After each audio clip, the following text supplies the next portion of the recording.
Vamos olhar de novo essa questão de logaritmo do Enem. Imagina que você precisa ler 2, 3 vezes para conseguir entender exatamente o que está acontecendo. É muito tempo gasto. Olá, sou Jefferson Portela, estudante de Engenharia na Escola Politécnica da Universidade de São Paulo, PoliUSP, e nesse vídeo eu vou te dar o passo a passo de como estudar matemática para o Enem e assim conseguir sua aprovação no final do ano. O primeiro ponto é a gente entender que, diferente do que ocorre em outras provas, na questão do Enem, a maior dificuldade das questões de matemática não está necessariamente no nível de aprofundamento das questões, uma vez que a maior parte das questões de matemática do Enem cobrem temas de nível básico e nível médio. Na verdade, a maior dificuldade da prova de matemática do Enem está na roupagem que a prova dá para os temas, para as questões. Como assim? Para ficar bem claro, olha essa questão de logaritmo da FUVEST, essa questão também de logaritmo, só que do Enem 2020. A maior diferença que a gente consegue perceber é justamente a diferença no tamanho do enunciado. Enquanto numa prova como na FUVEST eu tenho um enunciado muito mais direto ao ponto, na questão do Enem eu tenho uma questão extremamente longa, um enunciado com muitas informações. E é justamente esse o ponto de maior dificuldade na prova de matemática do Enem, o tamanho dos enunciados, como você consegue fazer uma boa gestão do tempo, ou seja, como você consegue resolver todas as questões dentro do tempo da prova. E agora, de maneira bem prática, como que eu faço isso? O primeiro ponto é, ao longo de toda a sua preparação, ao longo de todas as semanas de estudo de matemática, se force, durante a resolução dos exercícios, em resolver contas de cabeça. Como assim? A gente sabe que nas questões do Enem eu tenho muito aquelas continhas chatas de fazer. Multiplicação, divisão, soma, subtração. E é legal que ao longo da sua preparação você se force a fazer essas contas de cabeça.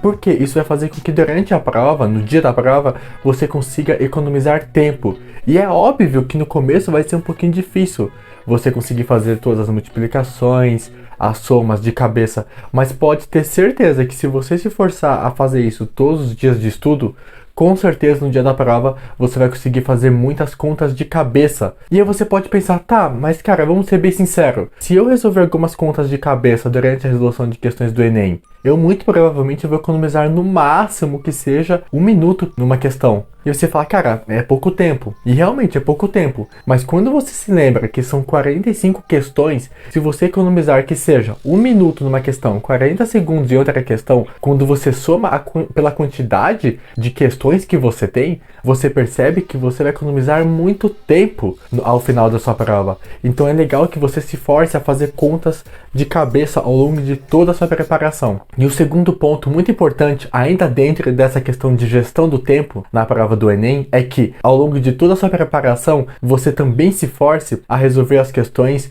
do modo mais rápido que você conseguir. Por quê? Aqui está um erro que eu vejo muitas pessoas cometendo. A pessoa, por exemplo, pega uma lista de questões da prova do Enem e ela consegue resolver essa lista. Mas a questão é que ela às vezes está gastando 12, 15 minutos para resolver a questão. Porque, como o enunciado é muito longo, ela precisa ler 1, 2, 3 vezes o enunciado para conseguir pegar todas as informações úteis para a resolução dela. Então, esse tempo a mais que ela está gastando vai fazer com que no dia da prova ela não consiga resolver todas as questões. Então, é muito importante que ao longo de todo o seu ano você se force a resolver as questões da maneira mais rápida. Ou seja, busque aumentar sua capacidade de concentração para que você precise ler apenas uma vez. Como assim? Vamos olhar de novo essa questão de logaritmo do Enem. Imagina que você precisa ler 2, 3 vezes para conseguir entender exatamente o que está acontecendo. É muito tempo gasto. Mas se você for treinando ao longo de todo o seu ano a aumentar sua capacidade de absorção, de atenção, com certeza no dia da prova, com apenas uma leitura você já vai ser capaz de pegar toda a informação útil. Então é muito importante que você preste atenção nisso. Na questão do Enem você não tem muito tempo para resolver uma questão. Então você não pode gastar tempo tendo de ler 2, 3 vezes enunciados que são muito longos. Certo, mas até esse ponto do vídeo, a gente falou mais a questão da gestão do tempo na prova. Agora vamos falar especificamente como que você estuda matemática para o Enem. Primeiro ponto, não estude com livros didáticos. Diferente do que ocorre em outras matérias como, por exemplo, biologia, geografia e história, na questão de matemática, estudar por livros ou apostilas pode não ser muito legal. Por quê? A verdade é que a maior parte dos livros e apostilas que tem a parte teórica de matemática, eles acabam sendo um pouco confusos.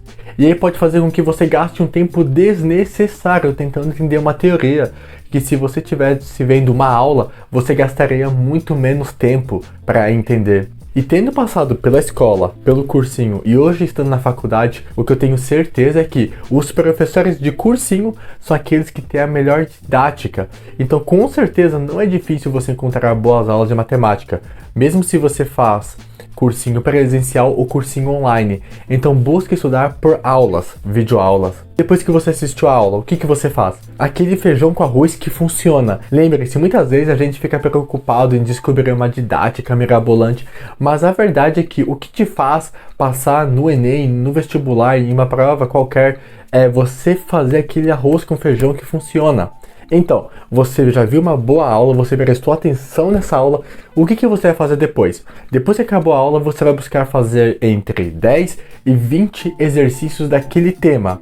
E se lembre que em matemática é muito importante que você siga uma ordem lógica, ou seja, na lista de exercícios, comece dos exercícios mais simples aos mais avançados. Siga essa sequência lógica ao longo de todo o seu estudo em matemática. E um ponto bem importante é que você se lembra que no começo desse vídeo eu falei que a maior parte das questões do Enem estão em um nível básico e um nível médio.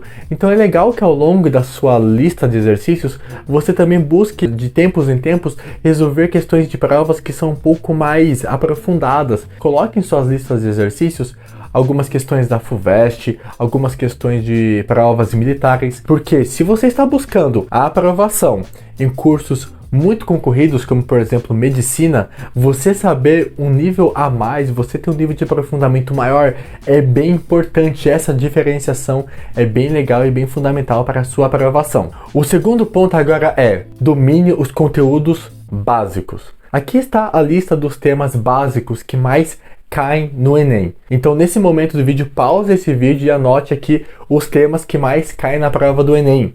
E lembre que, diferente do que ocorre em outras provas, na questão do Enem eu tenho a TRI. Então se você domina os temas básicos do Enem, você vai resolver a sua prova de matemática de forma muito coerente, o que vai fazer com que a sua TRI suba bastante. Então com certeza, se você dominar esses temas aqui, que são conteúdos de nível básico e nível médio, você com certeza vai conseguir garantir 30 mais acertos na sua prova de matemática.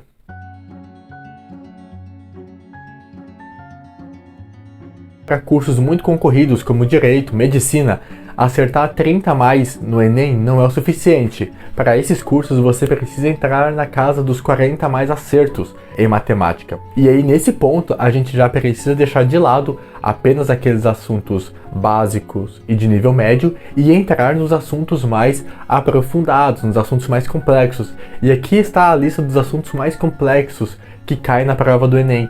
Da mesma forma, pausa esse vídeo e anota esses tópicos aqui, esses temas. Porque se você dominar aqueles assuntos de nível básico e médio, você com certeza consegue garantir uma TRI muito legal, porque você resolveu essa prova de maneira coerente e já marcou com certeza 30 mais acertos no Enem. E agora, se você também domina esses assuntos de temas avançados, com certeza você consegue garantir 40 mais acertos na prova do Enem. Eu me lembro que durante o tempo que eu estava estudando para o vestibular, eu aprendi muito aquelas musiquinhas que nos ajudavam a memorizar alguns conceitos de biologia, algumas fórmulas de física, e na verdade memorizar aquelas musiquinhas me ajudou bastante, porque muitas vezes, muitas fórmulas, eu só conseguia memorizar justamente por essas frases que os professores ensinavam. Mas a questão é que, se você quer acertar 40 mais questões no Enem, você não pode ser aquele aluno que apenas memoriza fórmulas. Como assim? Quando a gente pensa em resolução de matemática, seja no Enem, seja no vestibular, qual é o ponto mais comum da gente pensar? Eu vou pegar a equação que está sendo cobrado naquela questão e vou substituir as informações que eu tenho e assim descubro a minha incógnita. Por exemplo, vamos supor que é uma questão de PA. O que você pensa para resolver uma questão? Eu vou anotar a fórmula da PA, a fórmula geral da PA, e aí eu vou substituindo as minhas informações que eu tenho no enunciado e assim eu consigo descobrir a minha incógnita. A questão é que nas questões mais específicas de matemática, dificilmente você vai conseguir fazer dessa forma. O que realmente marca uma questão complexa é justamente o raciocínio prévio que ele vai exigir de você antes de aplicar a fórmula. Ou seja, nas questões mais específicas, aquelas que realmente fazem com que você alcance 43 de 45 questões, elas vão exigir de você um raciocínio lógico muito aprofundado. Então essas questões você dificilmente vai conseguir apenas aplicar uma fórmula e já descobrir aquilo que está sendo perguntado. Então busque, se force ao longo de toda a sua preparação a ter um raciocínio crítico. Não precisa querer chegar ao nível de aprender a demonstrar as fórmulas. Como que demonstra o teorema de Pitágoras? Como que demonstra a fórmula de Bhaskara? Você não precisa disso. Mas a questão é que é muito legal que você tenha um nível de aprofundamento do tipo, cara, como que funciona realmente esse conceito? Não seja aquele aluno que apenas declara fórmulas. E se esse vídeo te ajudou, não deixe de compartilhar, de curtir, de se inscrever nesse canal. Esse é um projeto que eu estou começando e eu estou começando realmente com o intuito de ajudar pessoas a, assim como eu, conseguirem a aprovação no curso dos seus sonhos. Até a próxima!